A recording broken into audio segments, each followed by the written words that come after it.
Add-on Solutions. Add-on Desire. Hello viewers, welcome to our daily news analysis session. I am Lokesh Pengonda. Our first article of the discussion today is railways and the challenges it is currently facing. First, look into the various statistics of the Indian Railways. Indian Railways is the fourth largest railways in the world. The first being USA, second China, third Russia. Indian Railways has a track length of 69,000 kilometers. Next, Indian Railways is the largest government employer. It employs 14 lakh employees directly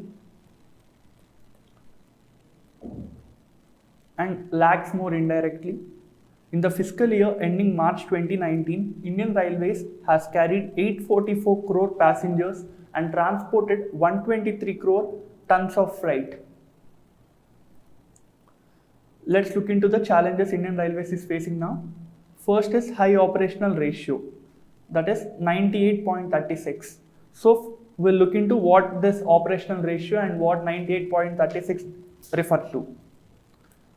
Operational ratio refers to the amount of money the Indian Railways has to spend to earn 100 rupees. So 98.36 is the amount of money Indian Railways is spending to earn 100 rupees. That is, Indian Railways are earning a profit of nearly 1.7 rupees. So why is the profit of Indian Railways very less? First, it is mainly due to the high salaries and pension burden the Railways is facing. This article is stating that of the 98 rupees Indian Railways spend to earn 100 rupees, Railways is spending nearly 77 rupees on the salaries and on the pensions of the Railways employees. So why this salary burden is very high? This salary burden is very high because though starting from 2011 to 2020, the Railways earning increased by nearly 80%. What happened was the salaries and the pension burden of the Railways increased by nearly 150%. So what it shows is, though the Railways income is increased, the increase in salaries and pensions of the employees increased by double. So there is huge salaries and pensions burden on the Railways. Next, fall in freight share to 27%. The freight share refers to the percentage of the goods the Railways is transporting in the country. So let's say there is X goods that needs to be transported from Andhra Pradesh to West Bengal. This goods can be transported using railways, roadways, airways or waterways. So what happening now is, in 1991 the share of railways in the total freight share is nearly 62%, but this share has decreased to nearly 27% in the last 2 years. So the Railways has brought out a policy to increase this share to 45% in the next 10 years. This target is included in the National Rail Plan of 2030. Next, whatever the freight transport the Railways is transporting, of it 50% of the freight share is from coal. That is, if let's say Railways is transporting 100 kg per year, of this 100 kilos,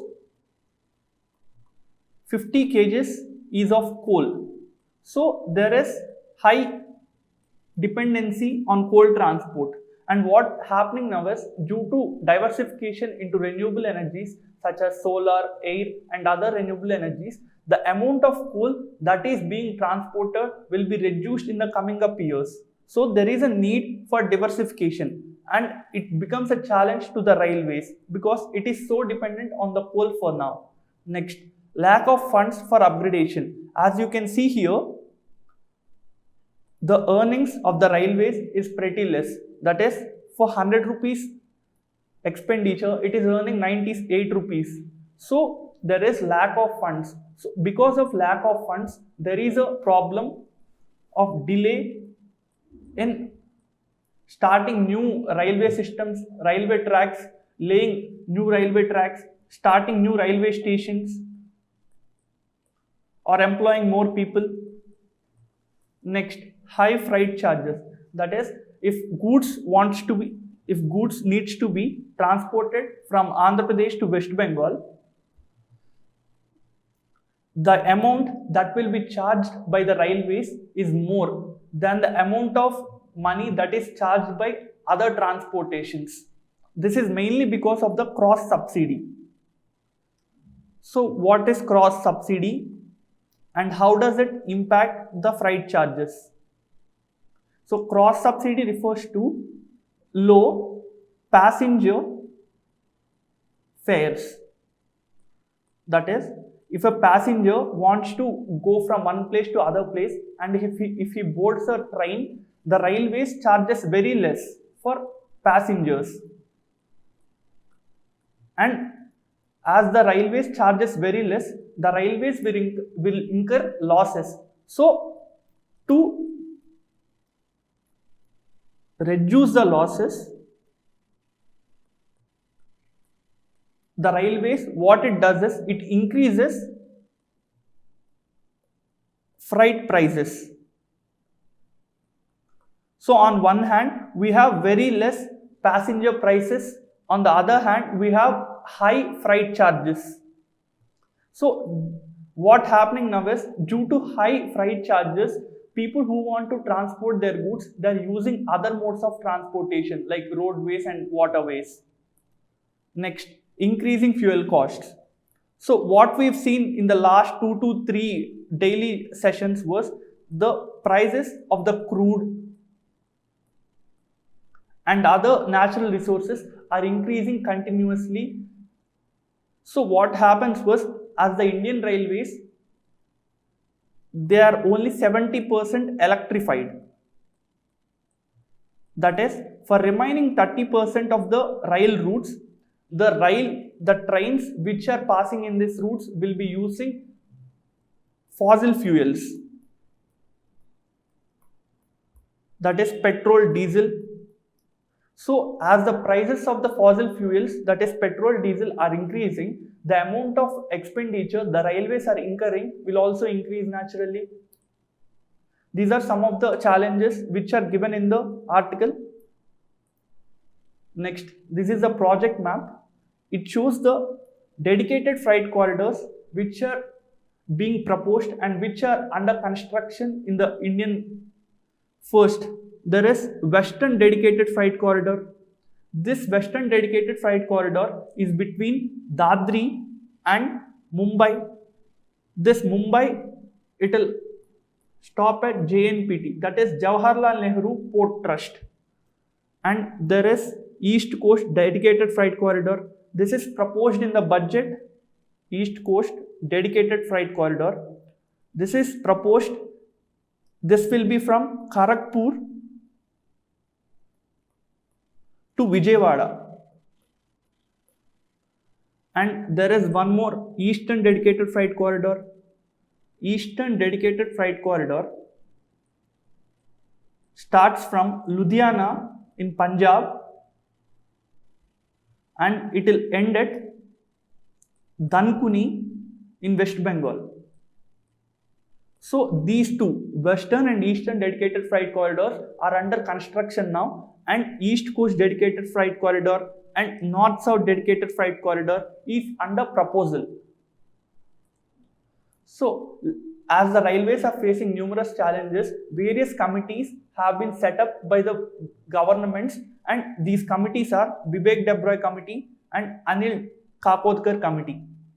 This Bibek Debroy Committee is mainly for reconstruction of Indian railways, and Anil Kakotkar Committee was set out to give recommendations on the railway safety. So let's look into the various recommendations these committees have given. First, Bibek Debroy committee has recommended the creation of separate tariff regulator.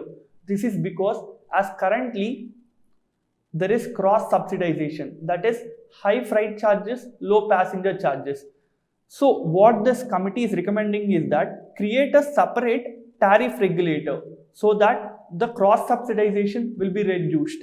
Next, need to decrease cross subsidization as we discussed now. Third, recruitment should be done by single entity. So what happening now is the railways, the recruitment is being done by UPSC for top posts and for SSC by other posts, and even the railways directly are recruiting for many lower positions. So this committee has recommended that instead of having multiple recruiters, you should only have one recruitment panel for the entire railways. Next, Anil Kakotkar Committee on Railway Safety recommended that there is a need for continuous monitoring of the bridges, because what happening now is there are bridges which are constructed by the British and which are constructed decades ago. These bridges, due to time and due to wear and tear,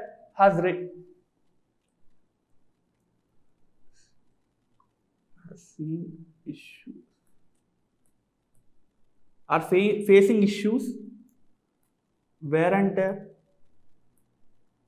and these bridges became weak.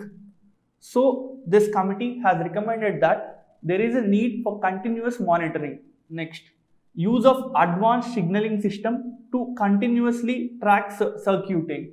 Next, complete elimination of both manned and unmanned level crossing. This committee recommended this because every year we've seen people losing their lives or losing their property because they're trying to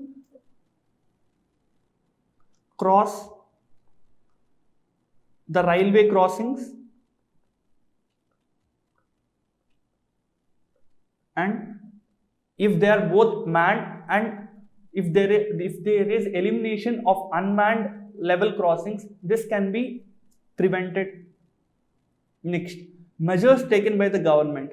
After taking recommendations from various committees and formulating its own views, the government has taken many measures. First, Mission 41K. 41K refers to the rupees 41,000 crore which the government is intended to save in the next 10 years. This saving will be coming from using energy efficient solutions and having less carbon footprint. This is one. Next, the target of electrification to be made on 90% of routes. We've discussed earlier that the Indian Railways currently has only 70% routes electrified. So the measure the government wants to do is it wants to increase the electrification to 90%. Next, Mission Raftar. This is to increase the speed of the transportation in the Indian Railways. So to do this, the Railways has introduced new high-speed trains such as Antyodaya Express, Tejas, and other double-decker express for better amenities. Next, redevelopment of 400 major railway stations. This is intended to provide better amenities to passengers visiting the railway stations. Next, what is the way forward? Privatized trains and operations. This provides numerous benefits. One, it provides constant revenue to the government, that is the railways. It even increases the revenue of the government, that is the railways. It provides better amenities to the passengers. Next, PPP, that is Public-Private Partnership for Construction and Management of Stations. PPP has numerous advantages. It reduces the cost of construction, reduces construction cost. It brings in new technology. It reduces delays in the construction, and it increases private participation. Next, other recommendations. use land of railways. That is, railways is the second largest owner of lands in India. So this lands can be used by the railways for leasing it out, or this lands can be used by the railways by producing solar energy. Next, rationalize employees. As we've seen that nearly 77% of the operating ratio is mainly because of high employee salaries and employees' pensions. By rationalizing the employees, the operating ratio will come down. Thus, will increase the profits the railways earn. Next, electrification, as we discussed. Lease non-core areas. Railways, apart from running railway stations and trains, also manages hospitals, railway hospitals, that is, schools. So these non-core areas should be leased out, should be privatized, should be corporatized, so that the government, the railways, could concentrate specifically on the core issue the railways needs to do. Next, China gives a green light for first downstream dams on Brahmaputra. River Brahmaputra starts in Chimayungdung Glacier. It originates under the name of Siang or Dihang. It originates in Tibet Autonomous Region of China. So what happens is, this Brahmaputra river, after originating at this glacier, moves towards India here. So the China right now which is planning for its 5-year financial plan, 5-year plans. In this plan, it has stated that it will build new dams on the Brahmaputra on the Chinese side. So what happens is, if China builds dams in this region, the amount of water that will come down will be reduced. So first look into what other Brahmaputra tributaries are. The tributaries of Brahmaputra are Dibang, Lohit, Siang, Burhi Dibang, Tista and Dhansari. And the Brahmaputra, which is called Yarlung Tsangpo in China, enters India on the west side of the Sadia town in Arunachal Pradesh. Okay, so why China wants to divert water from this river? It is mainly because China have a population of 20% in the world. China but has only 7% of world water resources. Why it is important to India? Because India has 17% of world population, but India has only 4% of world water resources. So it becomes important to both the countries, because water is needed not only for agriculture, drinking, but it is also important for industrialization.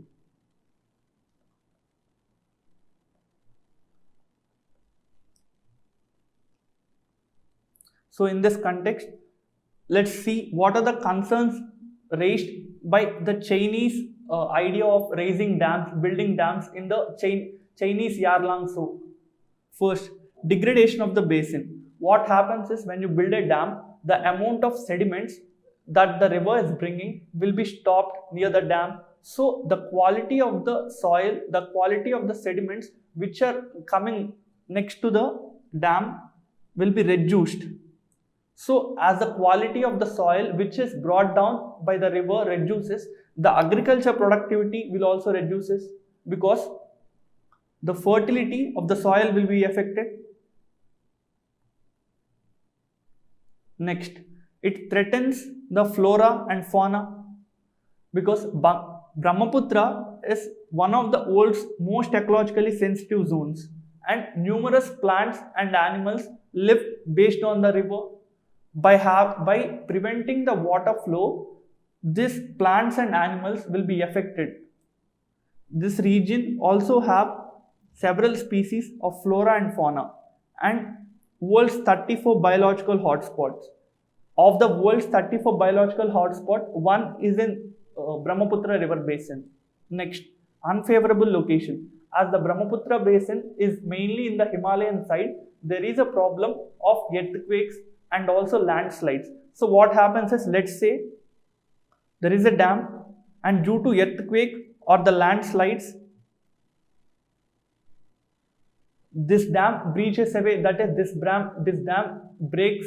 So what we'll witness is one more Uttarakhand episode where we witnessed the dam which is being constructed got completely washed away due to the glacial lake flooding. So the location is unfavorable to build any dams. Next, risk to inhabitants. Due to the size of the infrastructure, there is a threat to the population living downstream, because if the dam are high enough, that is big enough, it can stop most of the water. So what happens is, the people and the villagers living near the Brahmaputra basin, they will have lesser amount of water for their uses, that is for their agriculture use, for their drinking water purposes. So there will be a risk to the inhabitants. Next, strategic implications. So what happens is, let's say this is a dam the China government has constructed. If there are any problems, that is if a war is coming up between India and China, this Chinese government can either block the whole water, it can release the water at a time, or it can stop communication regarding the water flow. What will happen is, if the Chinese government stop the communication, we would not know whether there are any floods that will come in the near future. So this will have strategic implications. And what we witnessed is, during 2018 Doklam border standoff between India and China stopped communication regarding the water flow, thus making India blind to the floods. Next, what is the way forward? Rise diplomatically, that is use diplomatic channels to put pressure on China and create an atmosphere where there can be transparency. This transparency would be needed regarding the water flow and the dams which are being constructed by the China. Next, have water sharing agreements. India and Pakistan have water sharing agreements on the Indus River. So similar to these agreements, we should have agreements between India and China. Next, work with other lower riparian states. So first let us discuss the riparian state. In this image, you can see that the river origins in China and it moves towards India, and later it goes to Bangladesh. So China is an upper riparian state. That is, as the river origins in China, it has more control over the water flowing in this region. India is a middle riparian state. Bangladesh is a lower riparian state.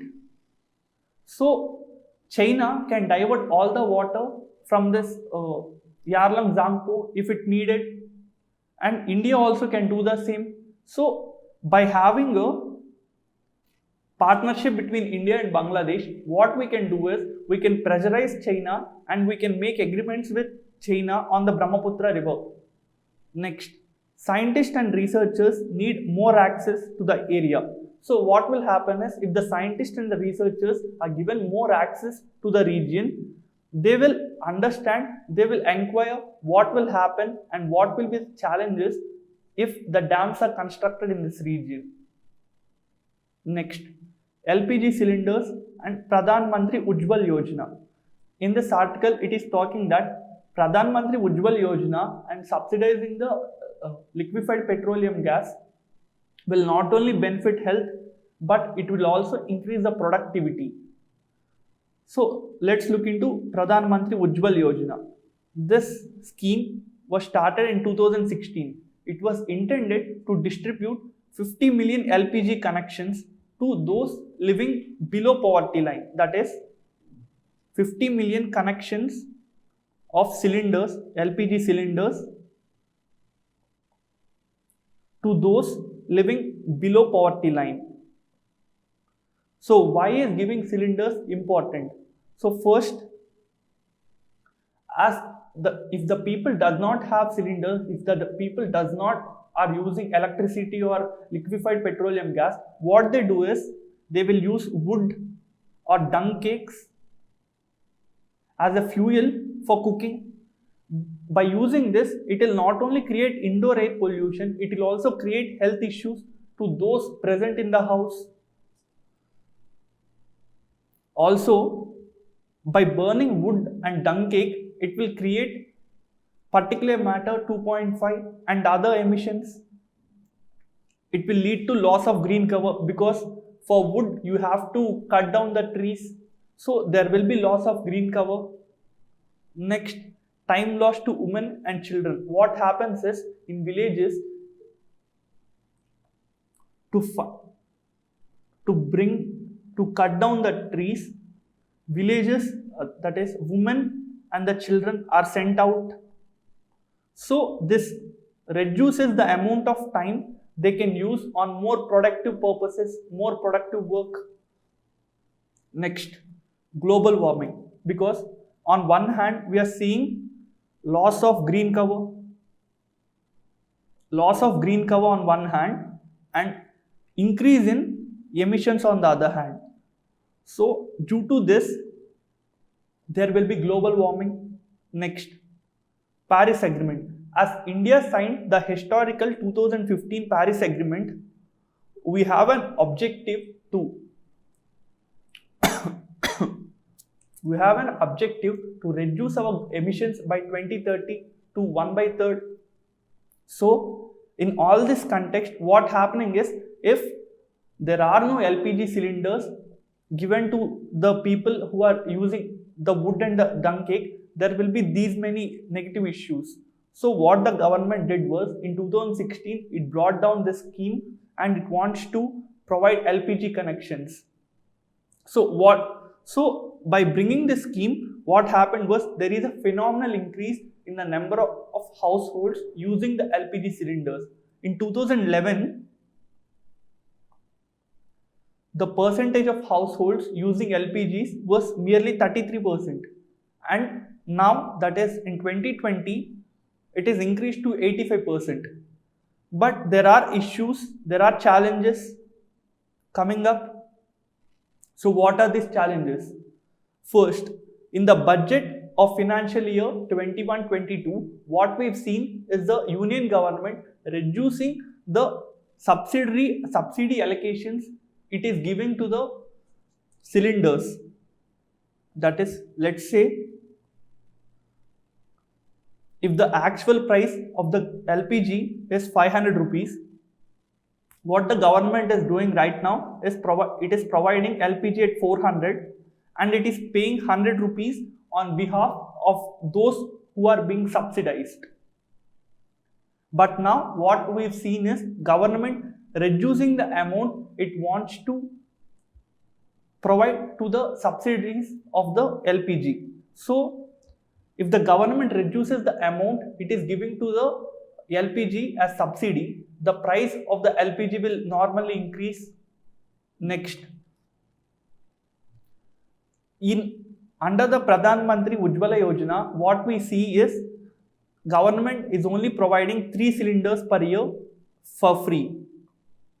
So if the 3 cylinders are used out by a household, what they are doing is they are not buying cylinders on their own, but rather they are using the wood or dung cakes for their fuel purposes. So these are the current challenges. So what's needed is that rather than having a uniform subsidy, the government should provide subsidy to the users based on their income. So let's say if there are 2 persons, X and Y, if Mr. X is earning 1 lakh a year, and if Mr. Y is earning 2.5 lakh a year, the government should provide more subsidy to Mr. X because his income is low. So this is what's needed. Next, remove duplicate beneficiaries. So what we see is there are persons who are duplicating their household details, who are getting duplicate cylinders because the cylinders provided by the government are being given under subsidized rates. So these persons apply for duplicate papers and they get more cylinders. What they do is they sell these cylinders in the outside market at a higher cost. So by removing the duplicates, the amount of subsidy the government is spending will be reduced. The article concludes that by providing subsidy on LPG, you are not only making a fiscal investment, but rather you are also making a social and health investment. Because what we see now is if there are LPG cylinders being provided by the government, women and children does not have to spend their time to fetch wood, to cut wood. So the amount of time they have will be increased.